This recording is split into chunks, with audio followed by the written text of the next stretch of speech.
भाई मेरा पहला सवाल आपसे ये है कि ज़ाहिर है आप इन दोनों को रैंड कॉर्पोरेशन का हिस्सा कहते हैं, राइट?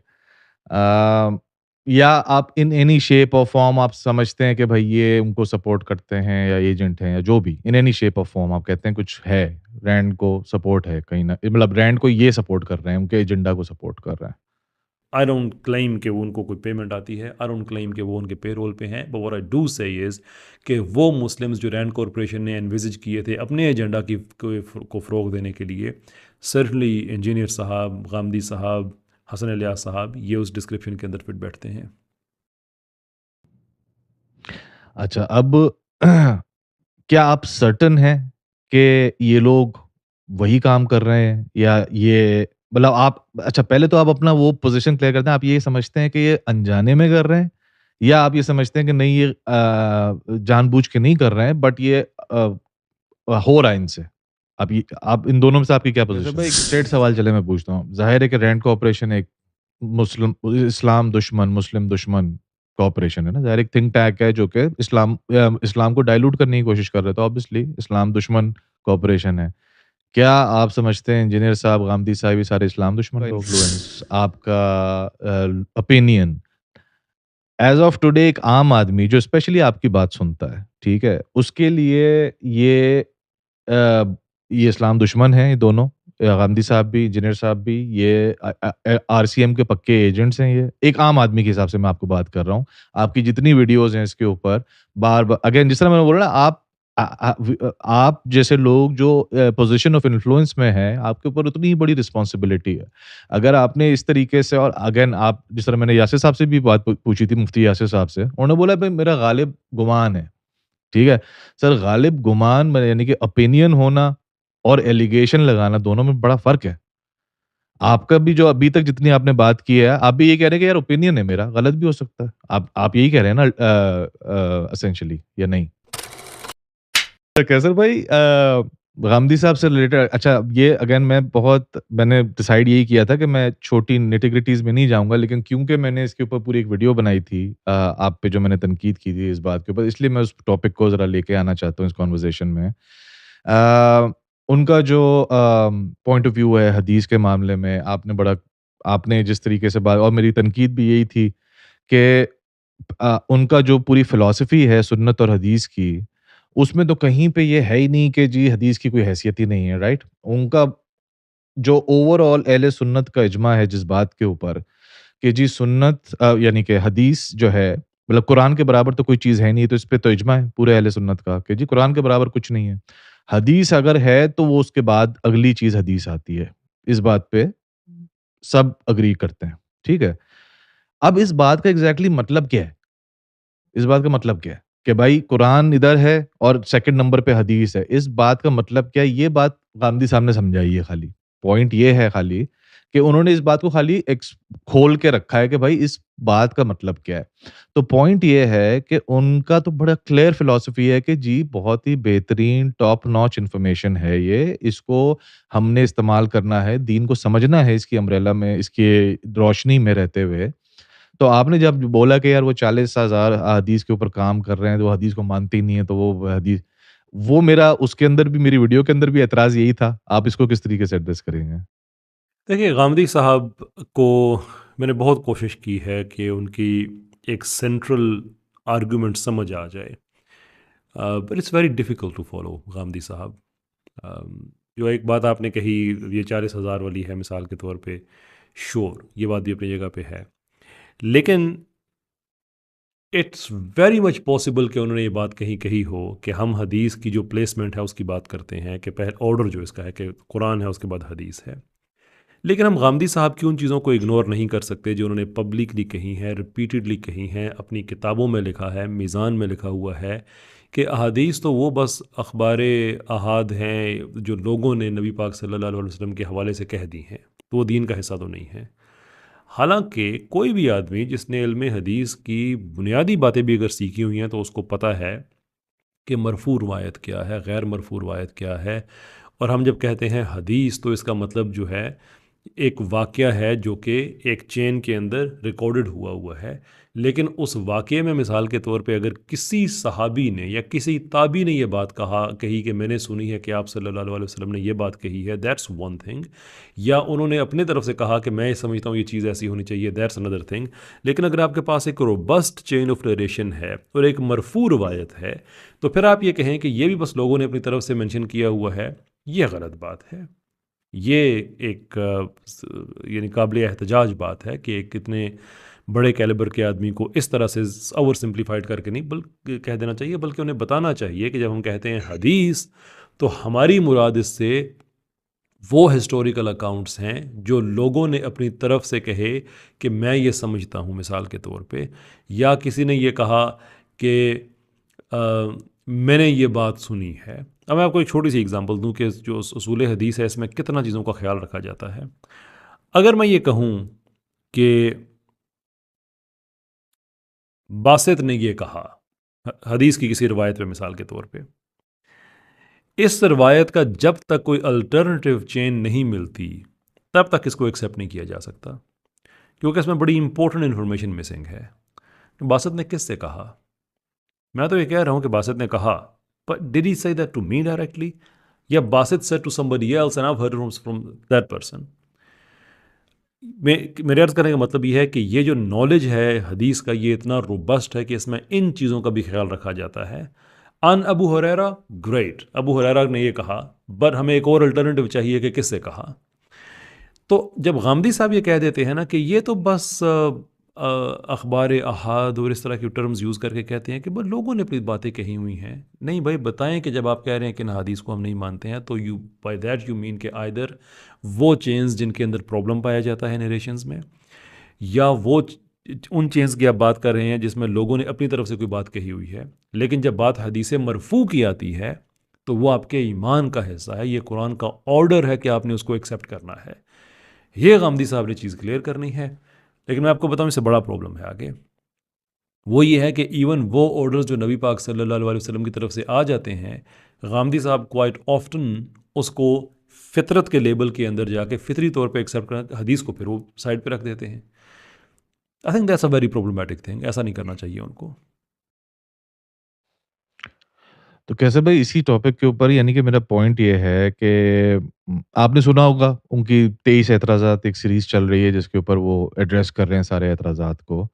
सर उसके ऊपर तकरीबन 20 से 25 एपिसोड्स हैं, एवरेज 35 से 40 मिनट की, जिसमें उन्होंने सुन्नत और हदीस का अपना पूरा पॉइंट ऑफ व्यू बड़ा क्लियरली बताया है कि भाई मेरा मतलब क्या है इस चीज़ से लेके।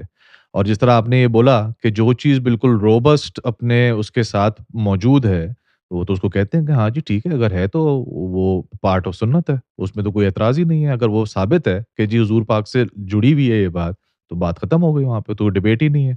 और अगेन वही वाली बात है ना कि वो उन्होंने उसको 25 एपिसोड्स, अब किसके पास टाइम है कि 35 मैंने सुनी है, लेकिन 35-35, 40-40 मिनट की 25 एपिसोड सुने, सिर्फ़ सुन्नत और हदीस को समझने के लिए कि उनका मकसद क्या है। तो लेकिन जो आपने बात की ना, वो एग्ज़ैक्टली वही मतलब है। लेकिन बात ये है कि जो है आपने जब उसको ये कर दिया कि जी वो तो कहते हैं हदीस की कोई हैसियत ही नहीं है। तो उससे जो आप, क्योंकि देखें कैसर भाई, आपका एक इन्फ्लुएंस है। आपका एक इन्फ्लुएंस है, लोग आपकी बात सुनते हैं, ठीक है? आप जब इस तरह की कोई बात करेंगे तो लोगों के दिमाग में फिर यही बात जाएगी कि अबे इसका मतलब है कि भाई ये तो मुनकर हदीस है। अगर वो हैं तो then he needs to make that clear, और अगर वो नहीं है तो again he needs to make that clear. मेरे कहने का ये मतलब है कि जब सुन्नत की बात आती है, मिसाल के तौर पे, तो मीज़ान में वो सुन्नत की डेफिनेशन बयान करते हैं जो कि फ्रैंकली गलत बयान करते हैं, उसको सुन्नत इब्राहिमी से जोड़ देते हैं। लेकिन चलें, जैसा भी है, उन्होंने एक डेफिनेशन तो दे दी। लेकिन जब हदीस की बात आती है तो उस वक्त हमसे ये तवक्को किया जाए कि हम उनकी कोई 25-30 अक़साद दे के समझे जो इन्होंने यहाँ पे लिखा हुआ उसका मतलब क्या है। नहीं भाई, आप किताब में लिख रहे हैं और आपके जो रिप्रेजेंटेटिव हैं वो पॉडकास्ट में कह रहे हैं, हसन इलियास साहब मिसाल के तौर पे, कि हदीस तो इस्लाम का नाम ही नहीं है। Why make these controversial statements, जबकि आपको पता है कि हदीस से क्या माना लिया जाता है। एक आम आदमी जब हदीस की बात करता है तो वो हदीस मरफूज से मतलब ले रहा होता है। ये टेक्निकल डिबेट है कि जो जो सुन्नत कौली है वो हदीस के जी। अंदर रिकॉर्ड की जाती है, देयर फोर टेक्निकल डिफरेंस ये है कि हदीस एक और चीज़ है और सुन्नत कौली एक और चीज़ है। लेकिन मैं और आप जब एवरीडे में हम कहते हैं ये हदीस है, तो उसका मतलब है कि सुन्नत कौली की बात हो रही है। आप एक रैश स्टेटमेंट देते हैं और कहते हैं वो हदीस तो इस्लाम का नाम ही नहीं है। ये हदीस तो बस ऐसी वाहिद ख़बरें हैं जो लोगों ने अपनी तरफ से जो है वो मंसूब कर दी हैं जनाब रसालत में आप सल्लल्लाहु अलैहि वसल्लम से। अब अगर आपने इसकी तफसील को समझना है तो वो आप मेरी 25 किस्तें देखें। That is why I say कि it's very difficult to follow him. वो अपनी किताब में अपने बहुत से अपनी कही हुई बातों के ख़िलाफ़ आर्गूमेंट बिल्ड करते रहते हैं।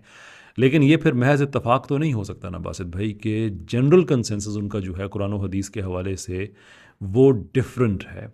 और वो जो डिफरेंट है वो यानी कि हम जब देखते हैं कि डिफरेंट क्या है तो हमें ये देखना होगा ना कि वो किस चीज़ से डिफरेंट है। सो बाकी उम्मत में अगर ये चीज़ पाई जाती है कि कुरान और सुन्नत ये हमारे ईमान का हिस्सा है, हमारी एपिस्टेमोलॉजिकल फाउंडेशन इस चीज़ पे है, इन दो चीज़ों पे है, और वो कहें कि मेरा नुक्ता नज़र डिफरेंट है, तो फिर उन दो इस चीज़ से डिफरेंट होगा और वो हमें उनकी किताबों में, उनकी तकरीरों में नज़र आ जाता है। बट डिस्पाइट दैट अगर वो समझते हैं कि नहीं मैं तो ये समझता हूँ कि हदीस पे ईमान फ़र्ज़ है, सुन्नत पे ईमान फ़र्ज़ है, मैं सिर्फ़ उन बातों के बारे में कहता हूँ कि जो लोगों ने अपनी तरफ से कही हैं। मेरा नहीं ख्याल कि कोई आदमी भी कोई डिसएग्री इस चीज़ से कर सकता है। But he has to make that clear, और जो जनरल परसेप्शन उनके बारे में है वो वही है जो मैंने अपनी वीडियोज़ में एक्सप्लेन की है। राइट, राइट, बिल्कुल। अच्छा, कैसर भाई ये जो अब मैंने जैसे ज़ाहिर है कि इंजीनियर साहब के बारे में और गामती साहब के बारे में इसलिए मैंने पहले थोड़ी-सी इन पॉइंट्स के ऊपर बात कर ली कि मैं आना चाह रहा था रैंड कोऑपरेशन के ऊपर अल्टीमेटली। तो सर कैसर भाई मेरा पहला सवाल आपसे ये है कि ज़ाहिर है आप इन दोनों को रैंड कोऑपरेशन का हिस्सा कहते हैं, राइट? अ, या आप इन एनी शेप और फॉर्म आप समझते हैं कि भाई ये उनको सपोर्ट करते हैं या एजेंट हैं या जो भी इन एनी शेप और फॉर्म आप कहते हैं कुछ है, रैंड को सपोर्ट है कहीं न मतलब रैंड को ये सपोर्ट कर रहे हैं, उनके एजेंडा को सपोर्ट कर रहा है, देखें, राइट? मैं ये नहीं कहता कि ये उनके पेरोल पे हैं, ये उनके सिस्टम का हिस्सा हैं। मैं कहता हूँ कि ये रैंड कॉरपोरेशन मुस्लिम्स हैं, व्हिच मीन्स कि रैंड कॉरपोरेशन ने जो मुस्लिम्स एनविज़िज किए थे कि ऐसे मुसलमान जो मॉडर्निस्ट और सेकुलरिस्ट्स हैं, उनको सपोर्ट करना चाहिए। जो डिस्क्रिप्शन उन्होंने दी थी, ये उस डिस्क्रिप्शन के अंदर फिट बैठते हैं। इस कॉन्टेक्स्ट में मैं नहीं कहता हूँ कि ये रैंड कॉरपोरेशन मुस्लिम्स हैं। बाकी क्या उनसे पैसे लेते हैं या कुछ करते हैं, I don't think that's up to me कि मैं कोई ऐसी बातें कहूँ जिनको मैं साबित नहीं कर सकता। हाँ, ये ज़रूर है कि हसन इलियास साहब के हवाले से हमारे एक जर्नलिस्ट हैं पाकिस्तान में, आफ्ताब इकबाल साहब, उन्होंने ये कहा है कि मुझे अपना हसन इलियास ने कहा है कि अमेरिकन गवर्नमेंट हमें पैसे देती है और इसलिए हमें उनके लिए कुछ काम करने पड़ते हैं। I don't know what that statement means. I don't know कि वो पैसे हसन इलियास साहब ने बात कही भी है या नहीं कही है। अगर कही है तो किस सियाको सबाक पे कही है। बहरहाल ये एक इतनी सी बात आती है, वो उनके हवाले से मैं मेंशन इसलिए कर रहा हूँ कि कोई आदमी ये ताने बाने जोड़ सकता है। जहाँ तक मेरा ताल्लुक है, आई डोंट क्लेम कि वो उनको कोई पेमेंट आती है, आई डोंट क्लेम कि वो उनके पेरोल पे हैं, बट व्हाट आई डू से इज़ कि वो मुस्लिम्स जो रैंड कॉरपोरेशन ने एनविज़िज किए थे अपने एजेंडा को फ़रोग़ देने के लिए, सर्टनली इंजीनियर साहब, गामदी साहब, हसन इलियास साहब, ये उस डिस्क्रिप्शन के अंदर फिट बैठते हैं। अच्छा अब क्या आप सर्टेन हैं कि ये लोग वही काम कर रहे हैं या ये मतलब आप अच्छा पहले तो आप अपना वो पोज़ीशन क्लियर करते हैं, आप ये समझते हैं कि ये अनजाने में कर रहे हैं या आप ये समझते हैं कि नहीं ये जानबूझ के नहीं कर रहे हैं बट ये हो रहा है इनसे? आप इन दोनों में से आपकी क्या पोज़ीशन है? इन देखिए, तीनों के बारे असेसमेंट में? आप ज़ाहिर पे देते हैं, जैसे मैं ये नहीं कह सकता कैटेगोरिकली ये कि लोग पैसे ले रहे हैं उनसे। ऐसे ही मैं कैटेगोरिकली ये नहीं कह सकता कि ये शायद अनजाने में कर रहे हैं। अगर अनजाने में कर रहे हैं then they have to review दी। देखें ना, रैंड कॉर्पोरेशन की रिपोर्ट कोई ऐसी खुफिया तो नहीं है जो सिर्फ़ मेरे पास ही है। मैंने भी इंटरनेट से ली है ना। रीड इट एंड सी कि आप कितने एक्यूरेटली उस डिस्क्रिप्शन में फिट बैठते हैं। And maybe that is this should be a sign for you कि मुझे अब रिव्यू करना चाहिए अपने पब्लिक स्टांस को और मैं इससे अपने आप को डिस्टेंस करूं, या आप पब्लिकली कहें कि भाई रैंड कॉरपोरेशन वाले जो कह रहे हैं वो ठीक कह रहे हैं and we are proud of that. Again this up to them, either way it's up to them. मैं सिर्फ ये कह सकता हूँ कि जो उन्होंने कहा है कि हमें मॉडर्निस्ट और सेकुलरिस्ट मुसलमानों को सपोर्ट करना चाहिए, और ऑब्वियसली रैंड कॉरपोरेशन इस्लाम के हक में तो बात नहीं कर रही, या आलम इस्लाम के लिए तो वो नहीं कोशिश कर रहे, वो तो एक थिंक टैंक है जिसने एक सर्टन आइडियोलॉजी है उसको प्रमोट करना है और उसके लिए उनको फेवरेबल प्रोपोनेंट्स चाहिए। तो जो दो उन्होंने आइडेंटिफाई किए हैं with in Islamic world, these people fit that description really very well. तो कैसर भाई एक स्ट्रेट सवाल चले मैं पूछता हूँ। ज़ाहिर है कि रैंड कोऑपरेशन एक इस्लाम दुश्मन, मुस्लिम दुश्मन कोऑपरेशन है ना। ज़ाहिर एक थिंक टैंक है जो कि इस्लाम को डाइल्यूट करने की कोशिश कर रहे हैं, तो ऑब्वियसली इस्लाम दुश्मन कोऑपरेशन है। क्या आप समझते हैं इंजीनियर साहब, गामदी साहब ये सारे इस्लाम दुश्मन लोग हैं? मैं रैंड कॉरपोरेशन को ये नहीं कहता कि वो इस्लाम दुश्मन है। मैं ये कहता हूँ कि वो अपने एजेंडा को फ़रोग़ देने के लिए काम कर रही है, जिसका एक कॉन्सिक्वेंस ये हो सकता है कि वो इस्लाम को भी को नुकसान पहुँचाए, और वो पहुँचाती है, इसमें कोई शक नहीं है।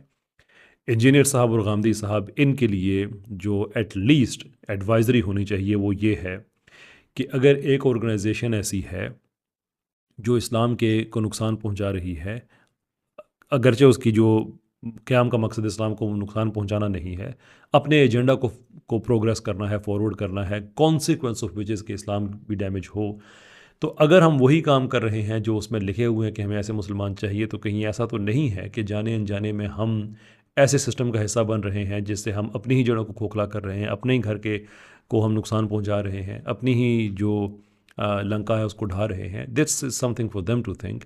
मैं जो ज़ाहिर है मैं सिर्फ उस पे बात कर सकता हूँ। अब वो इस्लाम दुश्मन हैं, वो पे रोल पे हैं, वो अनजाने में कर रहे हैं, नहीं है उनको पता, that's beyond my human knowledge. मैं सिर्फ वो प्रेज़ेंट कर सकता हूँ, समथिंग व्हिच इज़ ऑब्वियस। नहीं, कैसर भाई आपने जिस तरह अभी खुद ही बोला कि भाई वो आप इस्लाम दुश्मन नहीं कह रहे रैंड कॉर्पोरेशन को, लेकिन आप कह रहे हैं कि वो इस्लाम को नुकसान पहुँचाए, तो दुश्मन ही हुआ ना सर कि अगर वो इस्लाम को नुकसान पहुँचाना चाह रहे हैं, तो वो उनकी जैसे एक रैंड रैंड तो एक पूरी कॉर्पोरेशन है। उनका ये जो पूरा डॉक्यूमेंट है, जो आपने बोला गूगल पे, मैंने खुद भी पढ़ा हुआ है ये। उस कॉर्पोरेशन का एक उन्होंने अपना एक शाख निकाली है और जिसके ऊपर उन्होंने पूरी अपनी जो भी आप कह सकते हैं उसको पूरा जॉट डाउन किया है कि भाई ये एक रिलीजन है जिसके ऊपर हमें हमें खतरा है, हमें को इसको डाइल्यूट करना है और ये हमारी अप्रोच है, हमने इस तरह से डाइल्यूट करना है। तो obviously they are directly attacking Islam, इसको डाइल्यूट करने के लिए, हल्का करने के लिए, नुकसान पहुँचाने के लिए। तो इसको इस्लाम दुश्मन ही बोलेंगे ना, इस तरह से आप रैंड इंटरप्रेट कॉर्पोरेशन को। करना चाहें, श्योर, मुझे कोई एतराज़ नहीं है। अच्छा आपने जिस तरह बोला ना कि अब मैं आपकी नॉलेज से बियॉन्ड है ये बात कि ये इस्लाम दुश्मन है कि नहीं है, ये रैंड कॉर्पोरेशन के पक्के एजेंट हैं कि नहीं है। Again point goes back to आपका इन्फ्लुएंस, आपका ओपिनियन। एज़ ऑफ टुडे एक आम आदमी जो स्पेशली आपकी बात सुनता है, ठीक है? उसके लिए ये ये इस्लाम दुश्मन हैं ये दोनों, गांधी साहब भी, इंजीनियर साहब भी, ये आरसीएम के पक्के एजेंट्स हैं ये। एक आम आदमी के हिसाब से मैं आपको बात कर रहा हूँ। आपकी जितनी वीडियोज़ हैं इसके ऊपर, बार-बार अगेन जिस तरह मैंने बोला ना आप जैसे लोग जो पोज़ीशन ऑफ इन्फ्लुएंस में हैं, आपके ऊपर उतनी ही बड़ी रिस्पॉन्सिबिलिटी है। अगर आपने इस तरीके से और अगेन आप जिस तरह मैंने यासिर साहब से भी बात पूछी थी, मुफ्ती यासिर साहब से, उन्होंने बोला भई मेरा गालिब गुमान है, ठीक है? सर गालिब गुमान में यानी कि ओपिनियन होना और एलिगेशन लगाना दोनों में बड़ा फ़र्क है। आपका भी जो अभी तक जितनी आपने बात की है, आप भी ये कह रहे हैं कि यार ओपिनियन है मेरा, गलत भी हो सकता है। आप यही कह रहे हैं ना एसेंशियली या नहीं? देखें, इंटरेस्टिंग बात ये है कि मेरा हज़ारों लोगों के साथ इंटरेक्शन होता है, बिकॉज़ मैं दुनिया के उस हिस्से में प्रैक्टिकली रह रहा हूँ जहाँ पे आइदर ये लोग हैं या इनके नज़रियात को फ़ॉलो किया जाता है। And never once did it happen to me कि किसी आदमी ने कहा हो कि आप जो कहते हैं ना कि ये रैंड कॉर्पोरेशन के एजेंट हैं, बिल्कुल ठीक कहते हैं, या ये उनके पे रोल पे हैं। Because I don't make that claim. मैं कभी किसी जगह पे एक लम्हे के लिए भी नहीं कहा कि ये उनके पे रोल पे हैं या ये जानबूझ के कर रहे हैं। और ऐसा ही कि जो रैंड कॉर्पोरेशन ने मुस्लिम्स एनविजिज किए थे अपने एजेंडा को प्रोग्रेस करने के लिए, प्रमोट करने के लिए, ये उस डिस्क्रिप्शन में फिट बैठते हैं। I take responsibility for my words and I do so very carefully. इसके बियॉन्ड इंटरप्रटेशंस हैं, तो अगर मैं उसकी भी ज़िम्मेदारी लूँ, तो आप मुझे ये कह रहे हैं फिर कि मैं हज़ारों लाखों लोगों के की मैं ज़िम्मेदारी लूँ कि उनको वो बात ऐसे ही समझ आए। लुक, मैं जो बात कहता हूँ, मैं पब्लिक में उस पे उसका फ़ॉलो-अप जो होता है वो पब्लिक में होता है कि मैंने गलत कही है, तो मैं प्राइवेटली कभी अपोलोजाइज़ नहीं करता, मैं पब्लिकली अपोलोजाइज़ करता हूँ। और अगर उसको एक्सप्लेन करना हो, तो मैं पब्लिकली ही करता हूँ कि look, this is where I stand and here it is.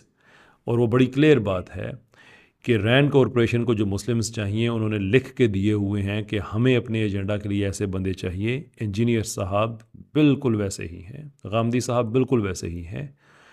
अब वो पीछे से उनको पैसे मिलते हैं, वो नहीं मिलते हैं, या ये अनजाने में इनसे कोई काम करा रहा है, या इनको नहीं पता कि ये उस नज़रिए के कितने करीब आ गए हैं जो रैंड कॉरपोरेशन वालों का था।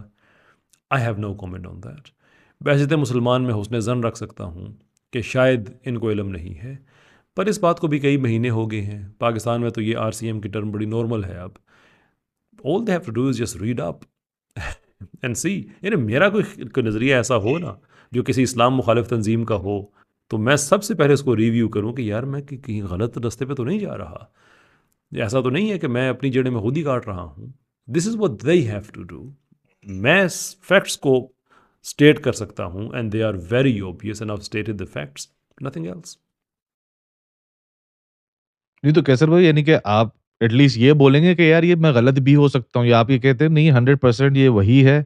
अब ये आरसीएम के हैं, नहीं हैं ये तो क़यामत वाले दिन पता चलेगा। आप ये तो कम से कम बोल सकते हैं ना ये मेरा ओपिनियन है, मैं गलत भी हो सकता हूँ, कि शायद ये आरसीएम का इनसे कोई ताल्लुक ही ना हो। देखें, जो आदमी पब्लिक में बात करता है और रिसर्च पे बेस्ड उसकी बात होती है, उसकी हर बात गलत हो सकती है। श्योरली ये भी गलत हो सकती है, नो प्रॉब्लम एट ऑल। सवाल ये नहीं है कि बात गलत हो सकती है या नहीं हो सकती। बात यह है कि जो इनका तरीक़ाकार है और जो उस रिपोर्ट में लिखा हुआ है, उसमें सिमिलैरिटी है या नहीं है। I am very happy to be wrong about it. All they have to do is कि उसको पढ़ के कहें कि लोग इसमें तो ये बातें लिखी हैं, हम ऐसे नहीं हैं। I will be the first one to put my hand up and say कि सॉरी मुझे गलती लग गई थी। तो this is what they have to do. अब ये तो मैं नहीं कर सकता ना। मैं एक इंसान हूँ, मैंने बहुत दफ़ा गलती की है। आई मीन मेरी जो जो रिसर्च बेस्ड मेरा जो काम है, उसमें बहुत ज़्यादा टेक्निकल काम जो मेरा जिसमें मैंने बहुत मेहनत की थी वो डॉक्टर सलाम के हवाले से था। और वो इसलिए कि जो फिज़िक्स है वो मेरी फील्ड नहीं है, so I had to go through a lot of documents and a lot of papers. और उस ज़माने के जो जर्नलिस्ट्स हैं, जो साइंस कम्युनिकेटर हैं, going through emails a lot of them, उनको पढ़ना and trying to understand. So मैंने बहुत मेहनत की, लेकिन इसके बावजूद उसमें एक गलती मुझसे हुई और मैंने पिन की वो अपनी गलती कि यहाँ पे मैंने गलत कहा है, ये बात ऐसी नहीं थी। Because as an honest public speaker this is what you must do कि लोग आपकी बात से मिसलीड हो सकते हैं। I am mindful of that कि ऐसा हो सकता है। आरसीएम वाली बात पे कतई तौर पे मैं गलत हो सकता हूँ, but then someone has to. जैसे मैंने पेज 37 पढ़ के दिखाया, मुफ्ती यासर साहब ने तो बहुत तफसील में जाके किया कि लोग this is what they say, this is what engineer साहब is doing. All someone has to do is to say कि no that's where you wrong, ऐसा नहीं है। मान सही है, ओके आई एम सॉरी, मैं उसे अपोलोजाइज़ कर लूँगा, बात खत्म। ज़बरदस्त कैसर भाई, बिल्कुल ठीक है, बिल्कुल सही है।